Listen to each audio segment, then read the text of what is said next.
If you understand what it is that you're looking for, then you know exactly where to go. You know exactly who it is that you should look for that can connect to these things. So these are some of the ways in which it is that we say that because real estate is not a one-size-fits-all, you have to be able to find what it is you want to be able to achieve from real estate, how it is that you want to be able to achieve it, and where it is that you need to be investing so that you can achieve your goals seamlessly.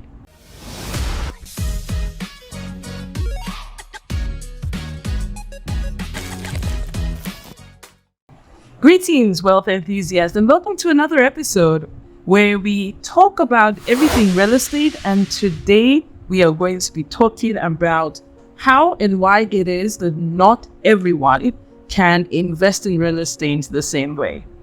There's quite popular opinion where it's assumed and presumed that if you want to invest in real estate, that you either have to do A or B, or you have to do B or C in exactly the same way as your friend or your cousin or your uncle who did it in a certain way, did it and it worked for them.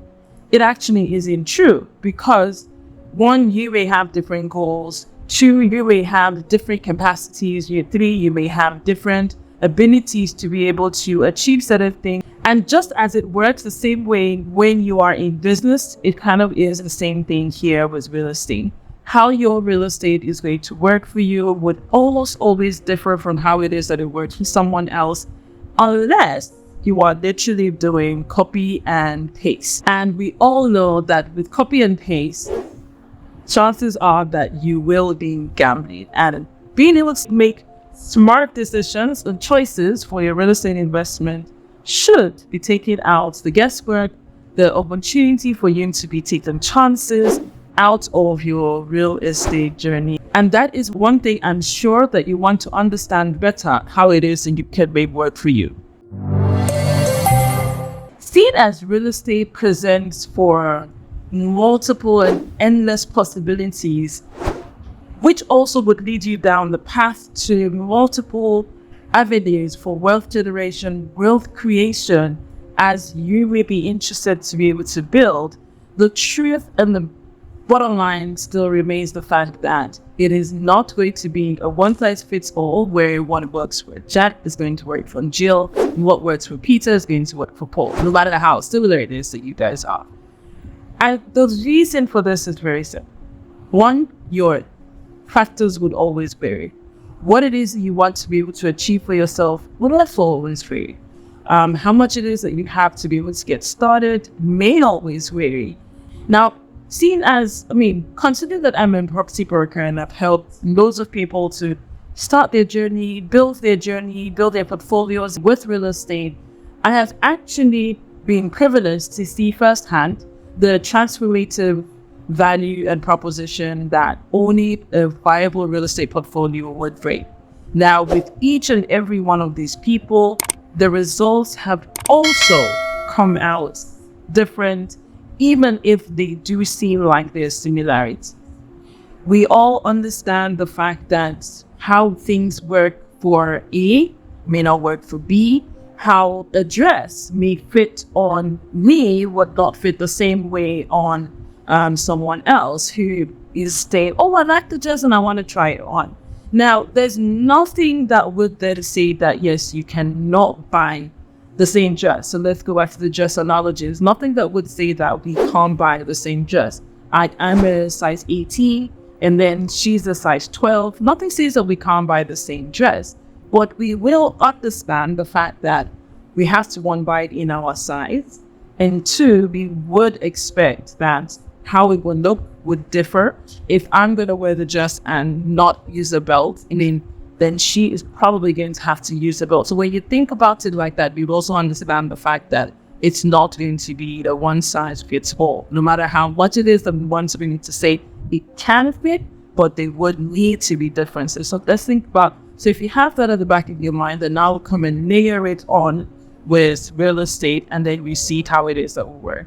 Another thing that is also very critical to mention will be the fact that no two people would have the exact same risk appetite. Now, a risk appetite will essentially define and demand that how it is that you go into an opportunity would be different from how person B goes in or assesses an opportunity. And I'll explain that a little bit.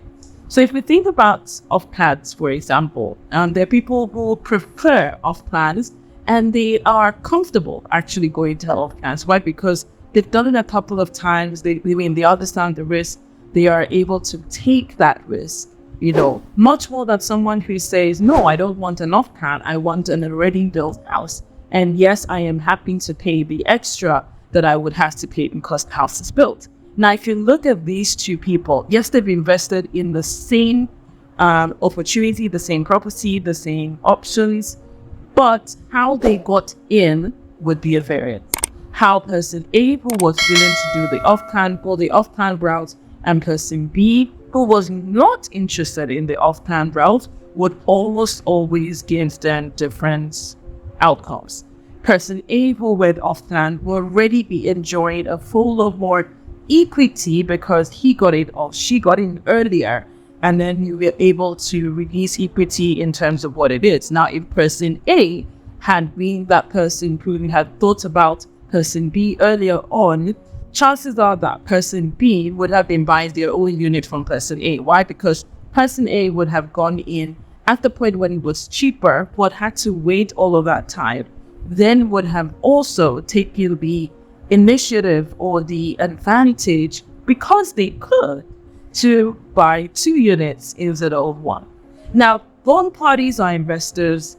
Chances are that person B, who has bought it when it's completed, also wants to put it on the market for rent, and they would basically play in that market. However, person A would have had an upper hand and the advantage of their leverage, because when they got in during the off-plan stage, they were able to buy more than what it was that person B was doing.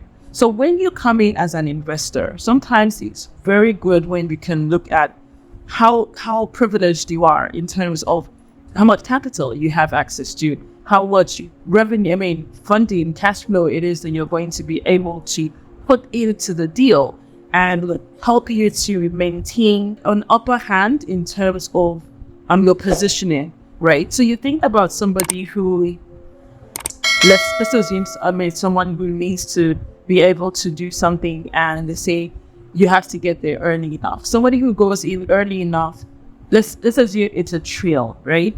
A trail where you're going hiking or something. Somebody who has done that particular hike is going to have the advantage of knowing exact spots, exact points, how it is that the terrain would work for and against them in different ways. But somebody who is coming in without having done that trail is going to have to rely on their skill and whatever foreknowledge it is that they've had. Now, all of these things typically would apply to you as a real estate investor. So these are some of the ways and reasons why we say that it is not going to be a one-size-fits-all for how it is that you would be investing in real estate or how person B is going to be invested in real estate.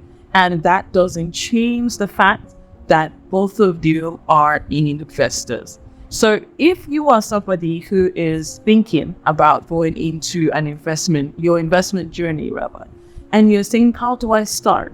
Yes, people like me who would come and give you advice and coach you and guide you along the way can give you general advice of how it is that you can start. And we can list out so many things, which I'm sure that at different points in time I have listed out. But we could list out so many things and say, this is how you should start. But if you truly want to be able to build wealth, create wealth for yourself in a way that it would impact and benefit you to the maximum, then I would always advise you should definitely take on some form of a strategy call with whoever it is that you trust and actually talk through your options. Talk through your options based on, how is it that I can build my wealth? What do I have to be able to start building my wealth? And when you're able to talk through all of these things, what you will then come out with would be a plan, a roadmap, something that shows you how it is that you should be going, what it is that you should be looking out for. And in many cases, when you do this, you'll also be simplifying your search. People tend to say, oh, I don't know where to look for what. You have to understand why you're looking for something to be able to know where it is that you should look for it. If you understand what it is that you're looking for, then you know exactly where to go. You know exactly who it is that you should look for that can connect to these things. So these are some of the ways in which it is that we say that because real estate is not a one size fits all, you have to be able to find what it is you want to be able to achieve from real estate, how it is that you want to be able to achieve it, and where it is that you need to be investing so that you can achieve your goals seamlessly. So let me take a few minutes to share the stories of two individuals that I want to paint their lifestyles for me. Person A was Sarah. Sarah is female. She's a business executive, and Sarah usually has bulk sums of money and specific times. And Sarah then went on to be able to take on different rental properties, right? She was able to buy them by herself. She was able to finance them because she could have access to mortgages, had access to financing in different ways, that would present themselves. But anytime it was that she needed to buy a property, Sarah would almost always have access to capital that she needed to be able to buy them outright and be able to put them out on the market. Now, let's look also at Michael. Michael is a globetrotter. He's an entrepreneur, and he's almost always doing a lot of things, But at the same time, despite the fact that he's building a business, he is, trying to travel around the world to get things done. He is leveraging co-investing to be able to achieve his desire to own rental properties. Now, why would Michael go that route? Michael goes that route because, one, he doesn't necessarily have the time to be able to manage those properties by himself. Two, his cash flow is not always enough at any given point in time for him to totally just put down all of that money and say, yes, I want to buy the property by itself. Three, Michael also is someone who is traveling, so he knows and understands the importance of him always having cash flow, capital locked off that he's going to be able to push into something else, because remember, he's an entrepreneur, so his money has to keep working for him. And the more it is that his money works for him, he's then able to make some profit, and he will then be able to say, I want to put this into real estate. So when you look at the two people, yes, they are both in the rental property market and investment property world. However, how they got in it's different. How they're engaging with the investments also is different. Sarah would almost always have to deal with the property manager who is managing her properties, because she owns the properties. She has to be able to have that oversight to it. Yes, she may give her property managers the mandate to be able to take the decision and, do what's best for the property, but because she owns them wholly, she's almost always going to want to see them or to be able to understand what's going on with them and get feedback. Michael, on the other hand, because he's traveling, he's leveraging co-investing, is then not as tied to needing to be there physically to understand what's going on, but he would be keeping track of things like records that he can read from anywhere in the world and not even have to bother about somebody saying a sink is broken or a pipe got burst. So when we look at how it is when people tend to invest, to be honest, in terms of strategy, there is no right or wrong way it is that you should actually do it. It is mostly going to be about what is right for you. And if you have continued to watch on videos or you have followed my messaging, you will see and realize that this is something that I have said a couple of times.